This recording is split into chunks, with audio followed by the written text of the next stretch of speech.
US military ने Iran पर अपने स्ट्राइक्स टेम्पररीली पॉज कर दिए जब डोनाल्ड ट्रंप ने अनाउंस किया कि उन्होंने तेहरान के साथ 2 हफ्ते के लिए सीज फायर पर अग्री किया है। ट्रंप के अकॉर्डिंग ये प्रपोजल पाकिस्तान के थ्रू आया, जिसमें स्ट्रेट ऑफ हॉर्मुज को खोलने की बात भी शामिल है। ईरान ने भी इस प्रपोजल को एक्सेप्ट कर लिया है और फॉरेन मिनिस्टर अब्बास अरागची ने कंफर्म किया है कि अगर यूएस और इजराइल अपने अटैक्स रोक देता है तो ईरान भी अपने डिफेंसिव ऑपरेशन को 2 हफ्तों के लिए रोक देगा। अरागची ने यह भी कहा कि Iranian military straight of Hormuz से शिप्स के सेफ पैसेज को कोऑर्डिनेट करेगी, लेकिन कंट्रोल ईरान के आर्म फोर्सेस के पास ही रहेगा।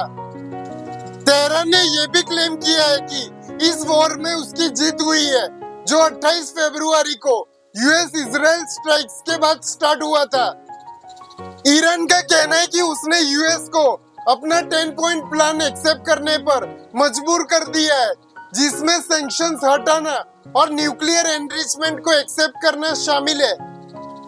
ईरान के सुप्रीम नेशनल सिक्योरिटी काउंसिल ने बोला सीज फायर के लिए कुछ कंडीशंस होगी।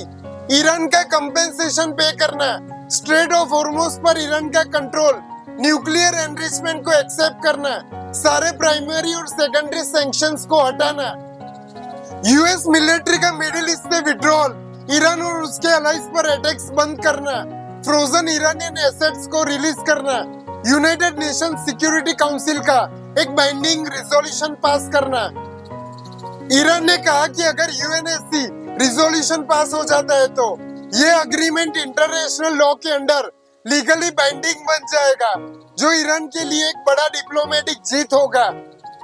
ट्रंप ने ट्रूथ सोशल पर पोस्ट करके कहा है कि उन्हें ईरान का workable 10 point cease fire proposal मिला है। ट्रंप का कहना है कि यूएस ऑलरेडी अपने मिलिट्री ऑब्जेक्टिव्स अचीव कर चुका है और एक लॉन्ग टर्म पीस डील के बहुत क्लोज है, जो मिडिल ईस्ट में स्टेबिलिटी ला सकती है।